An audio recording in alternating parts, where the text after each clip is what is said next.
ফ্লাইওভারের রাস্তা বদলে যাচ্ছে, সেমও থাকছে। কলকাতার সিন উঁচু থেকে সার্ভে করছি অনেক অনেক দিন। সেসব গল্প বলবো এবার। 1, 2, 3।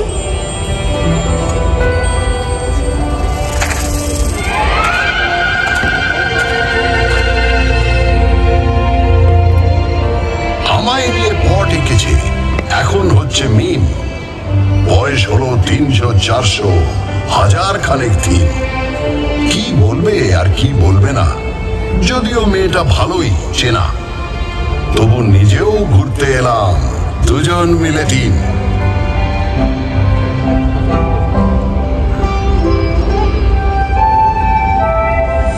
আপনারা এখন যেখানে বসে আছেন, এক সময় সেখানে ঘোরাফেরা করত।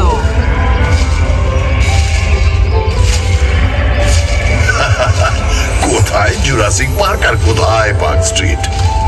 এখান থেকে শুরু করলে মোবাইল ফোনে আসতে আসতে 52 এপিসোড লেগে যাবে। তার চেয়ে একটা চেনা জানা ব্ল্যাক এন্ড হোয়াইট দিয়ে শুরু করো। তাহলে এটা দিয়ে করি।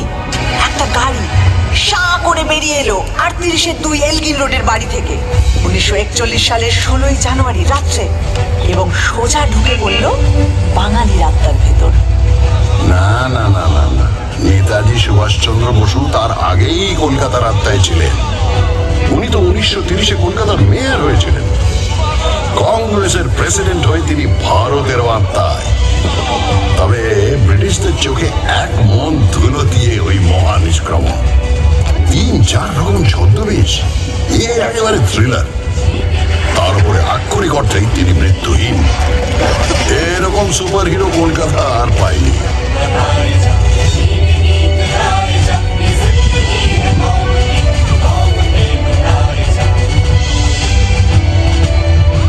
আচ্ছা, কলকাতার সবচেয়ে বড় ভিলেন কে? আমি একজনের কথা বলবো যার কোনো নামই নেই। নামই নেই মানে? 1989 সালে 6 মাস ধরে রাত্রে রাস্তায় শুয়ে থাকা 13 জন গৃহহীন মানুষকে পাথর দিয়ে খুন করে কেউ একজন। মিডিয়া তার নাম দেয় স্টোন ম্যান।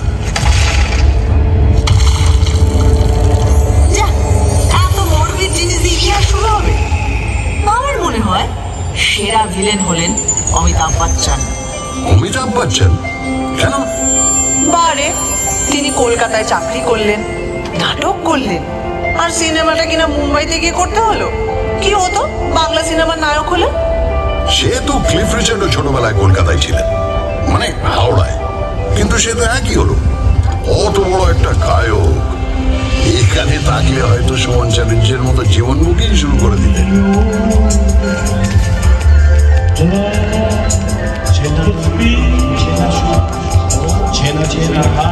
আর পেলে পেলে কলকাতায় ছিলেন না? কিংবা লিওনেল মেসি? ফুটবল নিয়ে আর কি মারবে না বলে দিলাম।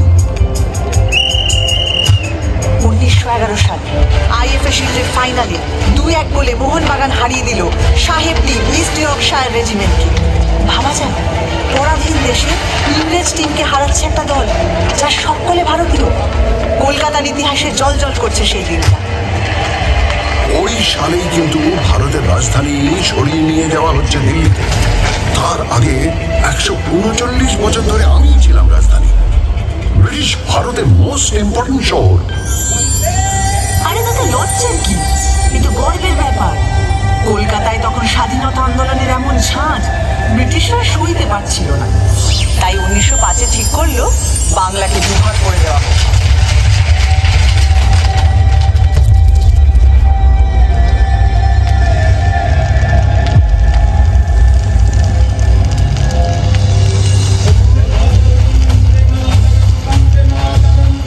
লর্ড কার্জন একটা চিঠিতে লিখছেন, কলকাতাকে সফল চক্রান্তের সিংহাসন থেকে সরাতেই হবে। আরে সুরেন্দ্রনাথ ব্যানার্জির নেতৃত্বে এখানেই তো তৈরি হয়েছিল জাতীয়তাবাদী ইন্ডিয়ান অ্যাসোসিয়েশন।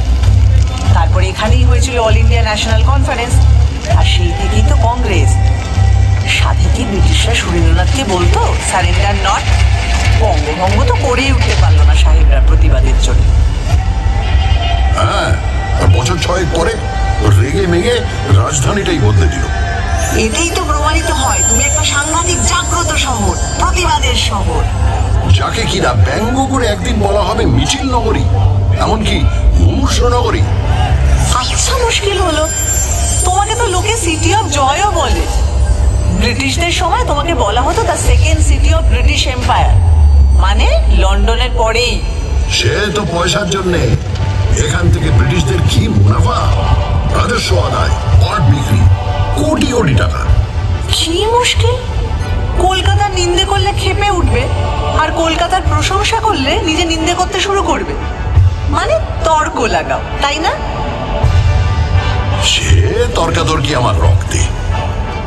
ভারতে সেন্সরশিপের প্রথম আইন তৈরি হয়েছিল কেন জানো? 1872-এ গিরিশ ঘোষ যখন এই শহরেই তৈরি করলেন ন্যাশনাল থিয়েটার। প্রথম নাটকটাই হলো দীনবন্ধু মিত্রের নীল দর্পণ।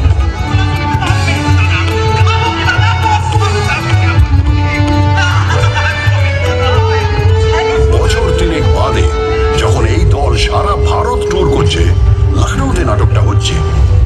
যে সিনটায় ভারতীয় রায়ক দেশে অত্যাচারী নীলকর সাহেবকে মারছে, তা দেখে দর্শকের মধ্যে থাকা ব্রিটিশ সৈন্যরা স্টেজে উঠে সব লন্ডভন্ড করে দিল।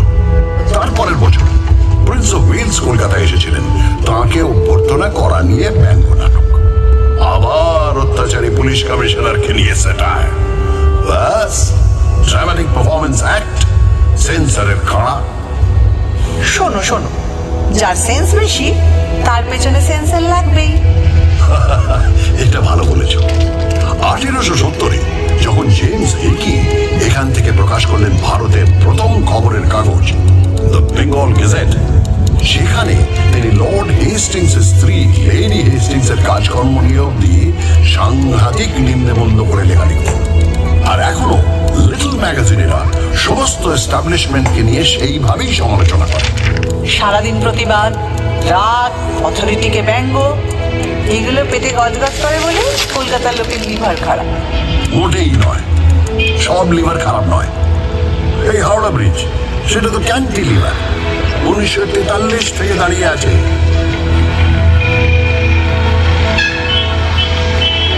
তা বটে, রোজ লাখ লাখ গাড়ি ঘোড়া মানুষ কত কিছুই যাচ্ছে, অথচ এতটুকু টস খায় না। এদিকে নাকি গোটা ব্রিজে একটা স্ক্রু নেই।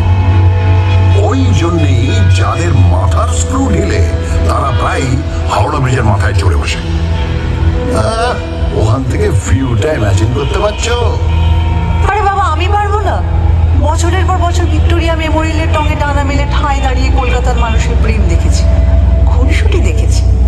এদিকে তাকালে একাডেমি অফ ফাইন আর্টসের এক্সপেরিমেন্টাল পেন্টিং, ওদিকে তাকালে রেস কোর্সের ঘোড়দৌড় কথা ওড়ানো, আবার অন্যদিকে ক্লাবে ক্লাবে কোট প্যান্ট পরা কলকাতায় বাবুদের ইংরেজি আনা। ভিউজ আর নিউজ শেখাচ্ছ আমাকে? তোর নারী নক্ষত্র চিনি, বুঝলে? শুধু চেনো না, ছোঁয়াচ লেগে তুমি আমারই মতো। কখনো হাওয়া দিলে বাই বাই করে ঘোরো, আর কখনো গাঁটের ব্যথায় ঘুরতেই ভুলে যাও। এই বাড়ি কখনো তাজমহলের টুকলি বলে দুয়ো খায়, কখনো আবার জাপানিদের বোমা খাওয়ার ভয়ে তার সারা গায়ে গোবর লেপে দিয়ে ব্ল্যাক আউট করা হয়।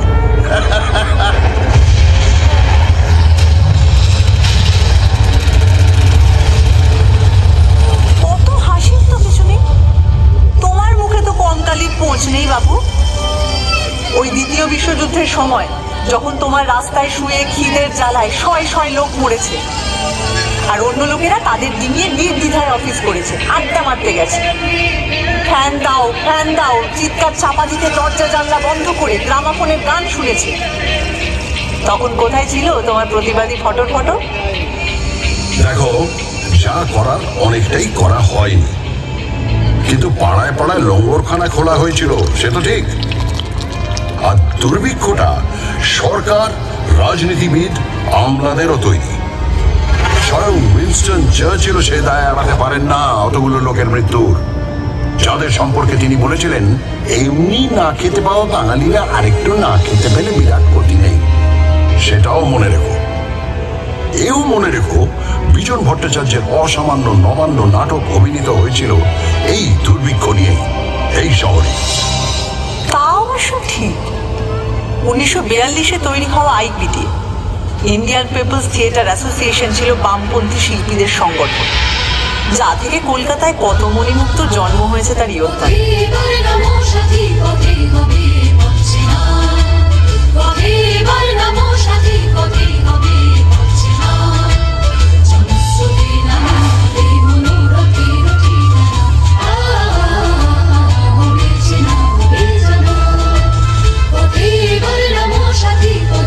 আচ্ছা, শুধু নবান্ন কেন, আরো অনেক অবিস্মরণীয় গান, নাটক, সিনেমা জন্মেছে এখান থেকে। আইপিটিআইরই তো ঝলমলে হিরে উৎপল দত্ত, সুচিত্রা মিত্র, জ্যোতিরিন্দ্র মৈত্র, দেবব্রত বিশ্বাস, সলিল চৌধুরী, তৃপ্তি মিত্র, ঋত্বিক ঘটক এবং এরই ভাবশিষ্য মৃণাল সেন। শিল্পকে সমাজ বদলের অস্ত্র হিসাবে ব্যবহার করব, আর তা অতুলনীয় উৎকর্ষ আবেগ দিয়ে জাগিয়ে তুলবে হাজার হাজার মানুষকে। এই জাদু বিপ্লবের রথ হই হই করে চলেছিল অনেক দূর।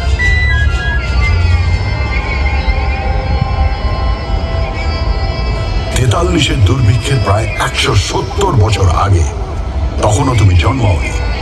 যখন 76-এর মন্বন্তর এসেছিল, সেও তো মানুষেরই তৈরি দুর্ভিক্ষ, ব্রিটিশদের তৈরি দুর্ভিক্ষ। তারা মানুষকে হিংস্রভাবে নিংড়ে খাজনা নিচ্ছিল, ধান জমিতে আফিম আর নীল চাষ করছিল। তখনও পড়ে পড়ে আমার বুকে মরেছে লাখ লাখ অসহায় মানুষ। কি করব, চুপচাপ চেয়ে থেকেছি। তখন যদি একটা আইপিটিএ থাকতো।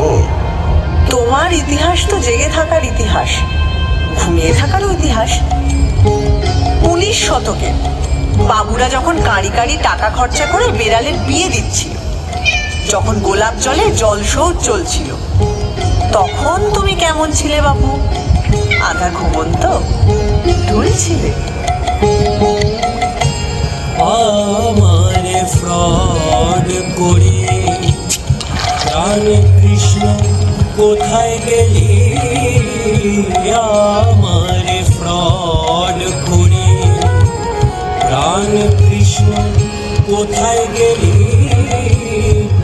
I am for you, very sorry. I am for you, very sorry. আমার গোল্ডেন বডি হলো কালি। আমারে ফ্রড করে, আমারে ফ্রড করে। আমার দারুণ মজা লাগছিল। যে চপচপে তেল মেখে 4 ঘোড়ার গাড়ি চড়ে চান করতে যায়, তার একটা বেপরোয়া গ্ল্যামার আছে, এটা মানবে তো? আর দেখো, বাবুদের ওই বাড়াবাড়ি না থাকলে বাইজি নাচের সমঝদারিও থাকতো না। তাদের টাকায় ঢালাও স্কুল কলেজের পত্তনও হতো না। আর আমার সবচেয়ে আলো ভর্তি পার্বণ দুর্গাপুজোটাই হতো না। দুর্গাপুজোটাই হতো না?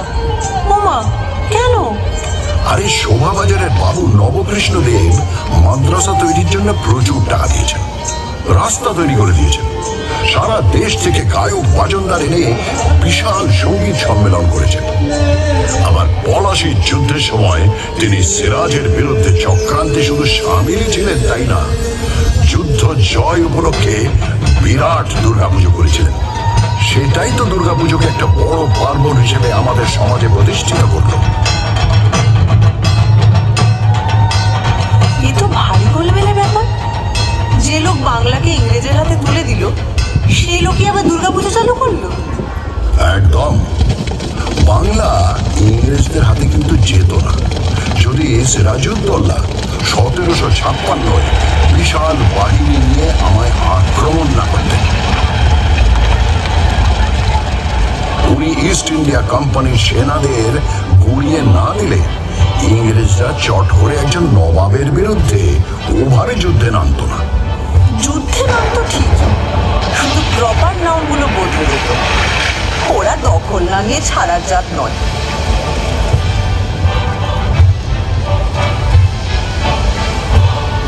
ওই যে ইস্ট ইন্ডিয়া কোম্পানির এজেন্ট জব চার্নক প্রচন্ড বৃষ্টি বাদলার মধ্যে নৌকো ভেড়ালেন 1690-এর 24শে আগস্ট। ব্যাস, চাকা গড়াতে শুরু করলো। তোমার ইতিহাসেরও শুরু। ভুল ভুল ভুল, তোমার কথাটা সম্পূর্ণ ভুল। চার্নক আসার অনেক আগেই কবি কঙ্কন মুকুন্দরাম আমার কথা লিখে গেছেন। তারও আগে 1495 বিপ্রদাস পিপিলাইয়ের মনসামঙ্গল কাব্যেও আমি আছি। সাবর্ণ রায়চৌধুরীদের পরিবার ব্রিটিশরা আসার অনেক আগে থেকেই কলকাতার জমিদার ছিলেন, তাই ইতিহাসটা ওখান থেকে শুরু নয়। আর 2 নম্বর ভুল হচ্ছে, চার্নক এসে যে চাকাটা খারাপ রাস্তায় গড়ালো তাও কিন্তু নিশ্চিত নয়।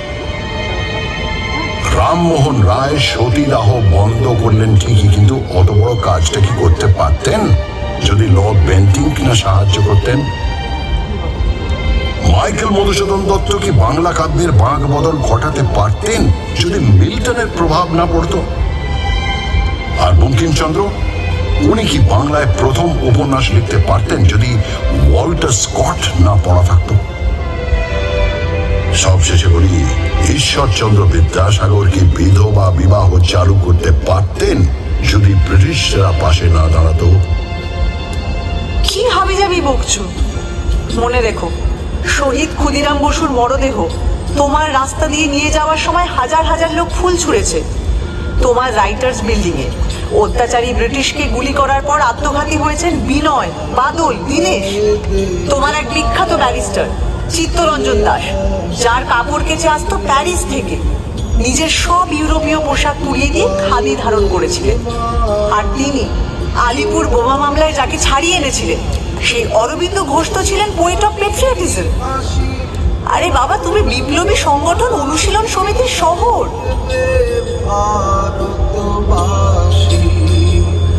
আমি হাসি হাসি করব হাসি দেখবে ভারতবাসী। একবার বিদায় দে মা, ঘুরে আসি।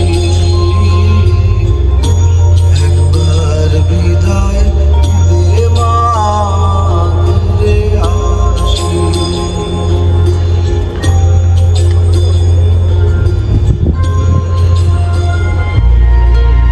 যে মনুমেন্টকে 1828 তৈরি করা হয়েছিল ইস্ট ইন্ডিয়া কোম্পানির দুটো যুদ্ধ জয়ের জন্য, কমান্ডার ডেভিড অক্টলনের স্মরণে 1969 কিনা তার নাম বদলে করে দেওয়া হলো শহীদ মিনার। উৎসর্গ করা হলো ভারতের স্বাধীনতার যুদ্ধে শহীদদের উদ্দেশ্যে। তবে অত রাগের কিছু নেই, আমি শুধু ভাবছিলাম কি হলে কি হতো। ভাবো ভাবো, ভাবা প্র্যাকটিস করো। এটাও ভাবো, কলকাতায় যদি বাঘ সিংহ ঘুরে বেড়াতো তাহলে কি কি হতো?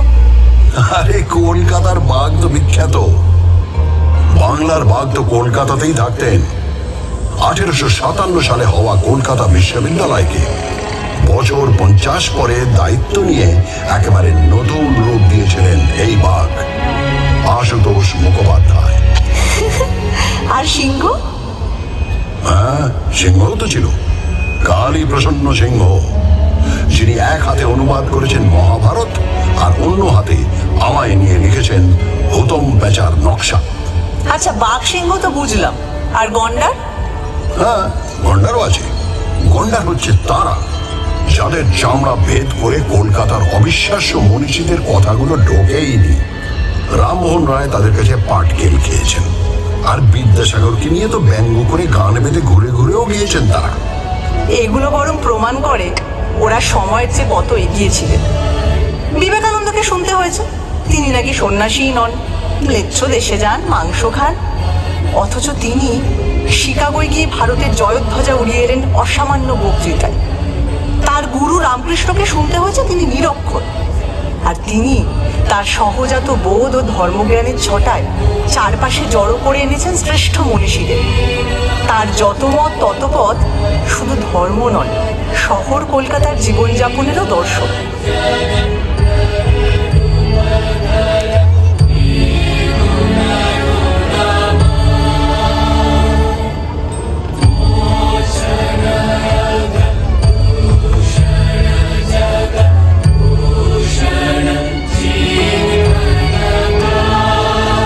রবীন্দ্রনাথ ঠাকুরকেও কম সইতে হয়নি। তার লেখা সব নাকি আবছা। আর তিনি শান্তিনিকেতন স্থাপন করেছেন হাবিজাবি উদ্দেশ্য নিয়ে। কিন্তু তার নোবেল প্রাইজ এখনো আমার অহংকারের প্রথম পংক্তি।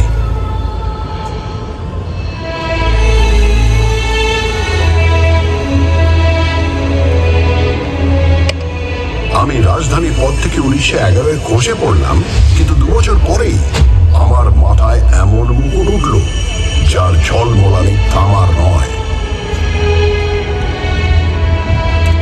নোবেল কমিটি বলল রবীন্দ্রনাথ ঠাকুরকে প্রাইজ দেওয়া হচ্ছে because of his profoundly sensitive, fresh and beautiful verse. প্রথম ভারতীয় নোবেল পেলেন। সত্যি ভাবা যায় না বলো, একটা শহর থেকে 6 জন নোবেল লরিয়েট এবং 5টা আলাদা ক্ষেত্রে কাজের জন্য। 1902-এ পেয়েছেন রোনাল্ড রস চিকিৎসাবিদ্যার জন্য। 1930-এ ফিজিক্সে নোবেল পেলেন সিভি রামন।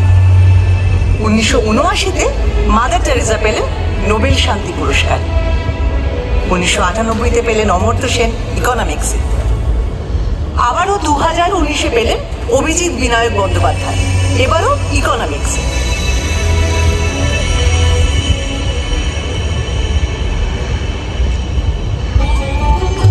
আরে বাবা, নোবেল পাওয়াই তো আর শেষ কথা নয়। নোবেল পাননি তো কি হয়েছে? আমার আকাশে জ্বলজ্বল করছেন বিজ্ঞানী জগদীশ চন্দ্র বসু, যিনি উদ্ভিদ বিদ্যা থেকে রেডিও আবিষ্কার অব্দি ছড়িয়ে দিয়েছেন নিজের প্রতিভা। আচার্য প্রফুল্ল চন্দ্র রায়, যিনি প্রথম ইউরোপীয় মানুষ যার সম্মানে ইংল্যান্ডের রয়্যাল কেমিক্যাল সোসাইটি তৈরি করেছে কেমিক্যাল ল্যান্ডমার্ক ফলক। তারপর বলি প্রফেসর সত্যেন্দ্রনাথ বসু, যিনি বোস আইনস্টাইন স্ট্যাটিস্টিক্সের পুরোধা, যার নামে বোসন কণা। এখানেই শেষ নয়, আরো আছে শ্রী প্রশান্ত চন্দ্র মহলানবিশ, যিনি ভারতীয় স্ট্যাটিস্টিক্স চর্চার জনক, প্ল্যানিং কমিশনের অসামান্য কারিগর, যার জন্মদিন এখন ন্যাশনাল স্ট্যাটিস্টিক্স ডে।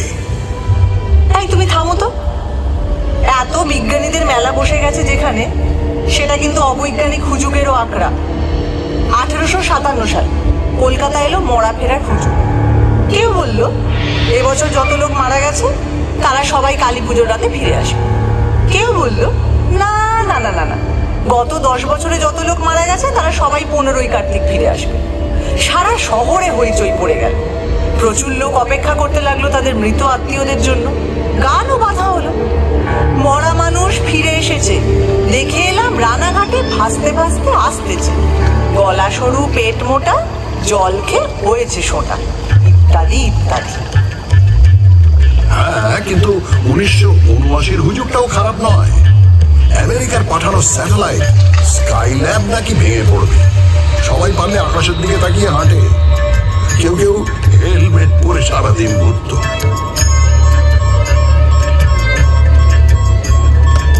স্কাইল্যাবের টুকরো অবশ্য কয়েকটা পড়েছিল, কিন্তু কলকাতার ধারে কাছে নয়, অস্ট্রেলিয়ার পার্থ আর অন্য কয়েকটা জায়গায়।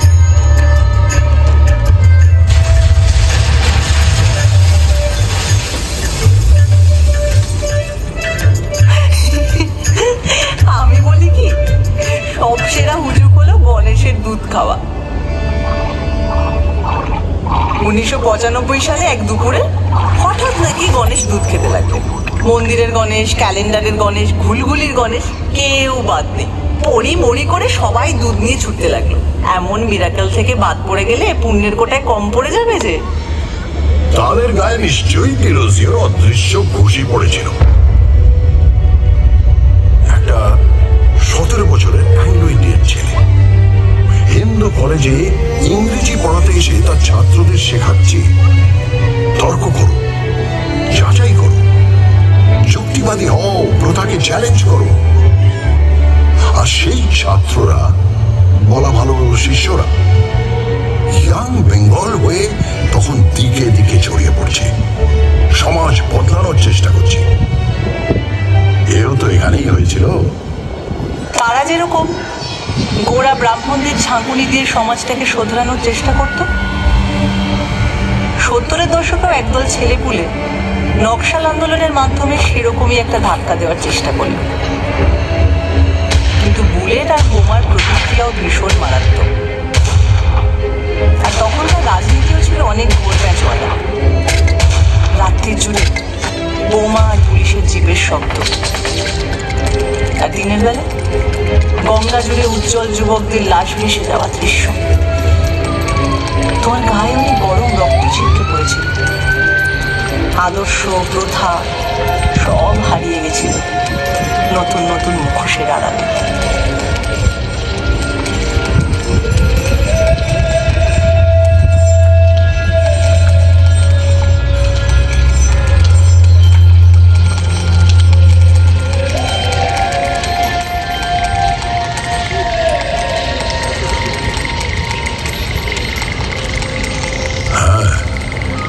নকশাল আন্দোলন নিয়ে কারো আছে আতঙ্ক, কারো আছে রোমান্টিক নস্টালজিয়া।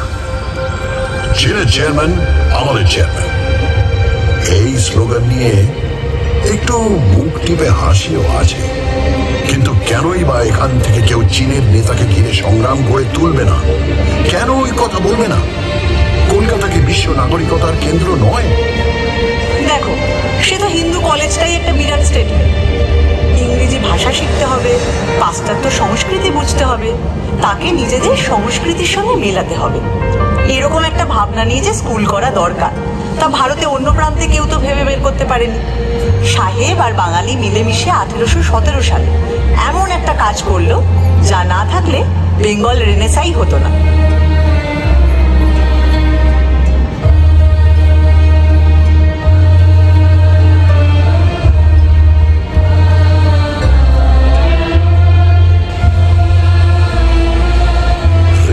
কথা ভাবলে সত্যি তাক লেগে যায়। শুধু ঠাকুর পরিবারের কথা বলতে গেলেই তো হাঁপিয়ে পড়ব। এরা বোধহয় এক একটা লোকের মধ্যে 10টা করে জিনিয়াস ভরে দিত। যেমন দ্বিজেন্দ্রনাথ ঠাকুর, তিনি সংস্কৃত থেকে বাংলায় মেঘদূত অনুবাদ করছেন, বাংলায় দর্শন তত্ত্বের বই লিখছেন, আবার বাংলা শর্ট হ্যান্ড উদ্ভাবন করছেন, এমনকি বাক্স বানানো নিয়েও বই লিখছেন। সত্যেন্দ্রনাথ ঠাকুর, তিনি শুধু প্রথম ভারতীয় আইসিএসই নন, ওই যুগে তার বউকে বিলেত নিয়ে গেলেন। এবার বলি জ্যোতিরিন্দ্রনাথ ঠাকুরের কথা। তিনি একাধারে সুরকার, চিত্রকর, নাট্যকার, পরিচালক, এমনকি অভিনেতাও। দেবেন্দ্রনাথ ঠাকুর, তিনি তো 3 ঘন্টায় গড়গড়িয়ে ডিকটেশন দিয়ে লিখে ফেললেন ব্রাহ্ম ধর্মের বই। গগনেন্দ্রনাথ অসামান্য চিত্রকর, কার্টুনও আছেন, ছবিতে কিউবিস্ট ভাবও আছেন।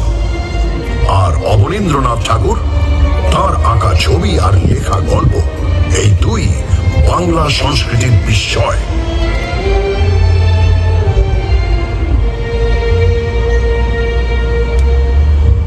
কেন রায় পরিবার? উপেন্দ্র কিশোর রায় চৌধুরী বেহালা বাজাচ্ছেন, আবার বাংলা শিশু সাহিত্যের কাঠামো করে দিচ্ছেন, বাচ্চাদের পত্রিকা বের করছেন, আবার হাফটন প্রিন্টিং এ আশ্চর্য আবিষ্কার করে বিপ্লব এনে দিচ্ছেন। তার ছেলে সুকুমার রায় খেয়াল রসের গদ্যে পদ্যে তাক লাগিয়ে দিচ্ছেন, আবার ননসেন্স ক্লাবে প্লেটো বা তুর্গেনেভ নিয়ে কথাও বলছেন। এরা বোধ হয় প্রাচ্য পাশ্চাত্যের গুণগুলোকে একটা গেলাসে গুলে সকালে উঠেই খেয়ে নিতেন। হ্যাঁ, ঠিক বলেছ। এই মিলিজুলিটা আমাদের চিরকাল আছে।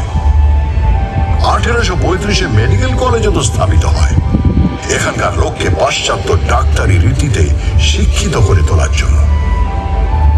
আবার এই শহরের নৃত্যশিল্পী উদয় শঙ্কর, তিনি তো বিদেশি নর্তকী আনা পাভলোভার সঙ্গে মিলে তাঁর বিখ্যাত রাধা কৃষ্ণ ব্যালেটা তৈরি করেন। আর সুকুমার রায়ের ছেলে সত্যজিৎ রায়, যিনি 1955-এ পথের পাঁচালী ছবি তৈরি করে একা হাতে ভারতীয় সিনেমায় নিউ ওয়েভ আনলেন। তিনি তো স্পষ্টই বলতেন, হলিউডের ছবি না দেখলে তিনি নিজের ছবির ব্যাকরণ তৈরি করতে পারতেন না। অথচ সাহেবরা তার ছবির মধ্যে খুঁজে পেত খাঁটি ভারতীয়ত্ব। এই মিশেল, এই আহরণ হজম করার ক্ষমতা, এ জিনিস আমার মজ্জায়। ঠিক বলেছ, সত্যজিৎ রায় প্রাচ্য পাশ্চাত্যকে সমান মুগ্ধ করেছেন।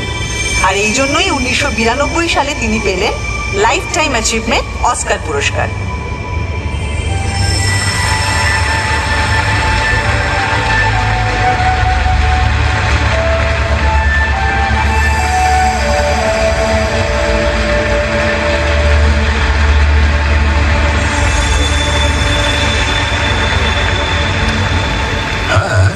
কিন্তু এটা ভুলো না, ওই বছরেই সত্যজিতের গোড়ার দিকের ছবির ক্যামেরাম্যান সুব্রত মিত্র তিনি পেলেন Eastman Kodak lifetime achievement for excellence in cinematography. অদ্ভুত, সুব্রত মিত্র পৃথিবীর এক সেরা ক্যামেরাম্যান, কিন্তু তার নামটা সেভাবে প্রচারই পেল না।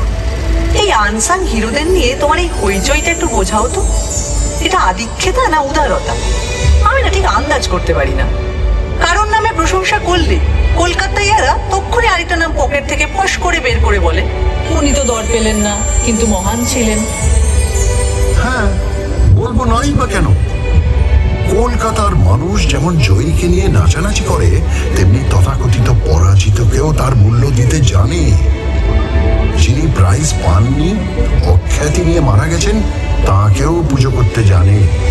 কারণ সে বোঝে একজন স্রষ্টার মূল্য তিনি কতটা সোনা কুড়োলেন তা দিয়ে বিচার হয় না, কতটা সোনা বিলোলেন তা দিয়ে মাপতে হয়।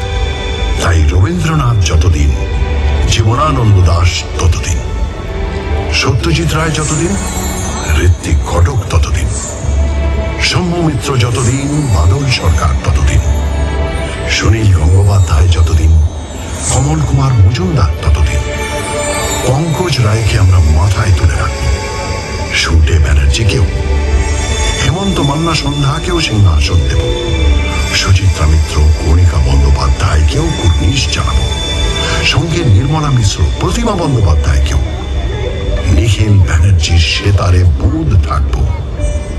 এগুলো হুজুগ নয়, এক্সট্রা সচেতনতা। আচ্ছা, এটা শুধু শিল্পের বেলায় জেগে ওঠে কেন বলতো?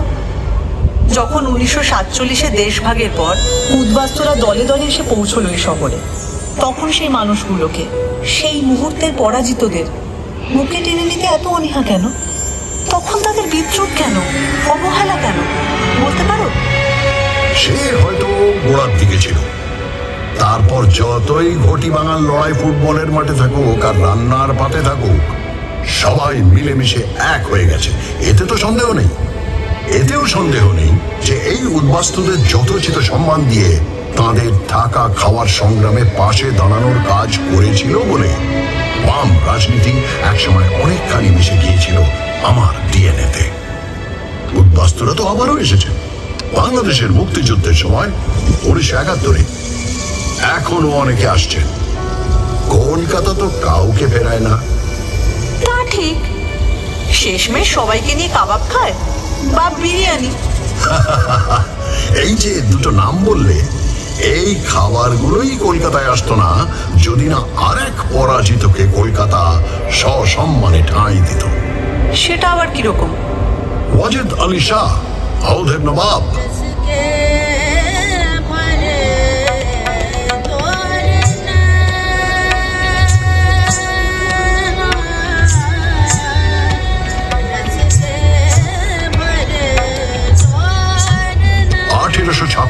তাকে ইংরেজরা বিনা যুদ্ধে সিংহাসনচ্যুত করে নির্বাসনে পাঠালো কলকাতায়। তিনি ঘাঁটি গাড়লেন মেটিয়া বুরুজে।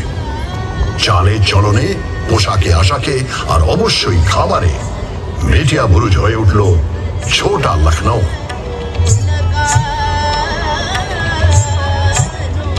এখানকার গান বাজনা নাচ তো প্রভাবিত হলোই, জিভের কোষ আর রান্নার হাঁড়ি প্রভাবিত হলো তার চেয়েও বেশি।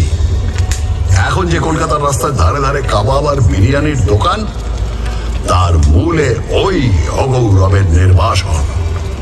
জীবনের ধন কিছুই যাবে না ফেলা, কলকাতা এটা জানে, এই তার রেলা।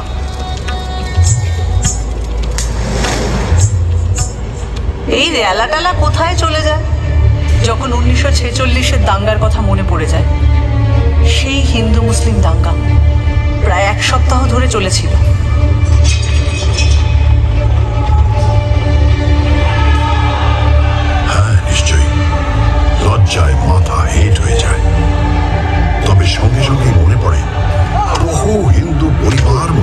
মুসলমানদের আশ্রয় দিয়েছিলেন, বহু মুসলিম পরিবার হিন্দুদের বাঁচিয়েছিলেন। কলকাতা সেই স্পিরিটটা নিয়ে এগিয়ে চলেছে। ওসব দাঙ্গার কথা ছাড়ো, বিদেশে যখন রবিশঙ্কর আর আল্লাহ রাখা মিলে অবিশ্বাস্য সুরের চালচিত্র তৈরি করেন, বা মহিষাসুর মর্দিনীতে যখন বীরেন্দ্র কৃষ্ণ ভদ্রের চণ্ডী পাঠের সঙ্গে বেজে ওঠে মুসলিম শিল্পীদের অলৌকিক বাজনা, তখন কি সেই ম্যাজিকটা জানান দেয় না?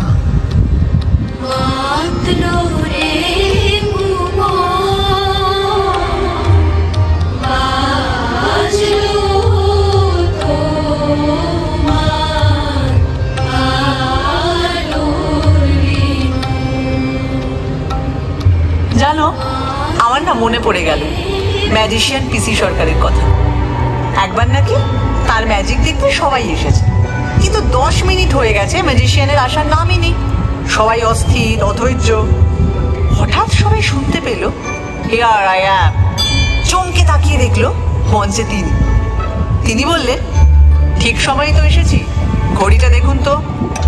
চমকে তাকিয়ে সবাই দেখলো ঘড়ির কাঁটা পিছিয়ে গিয়েছে 10 মিনিট। সব ঠিক আছে।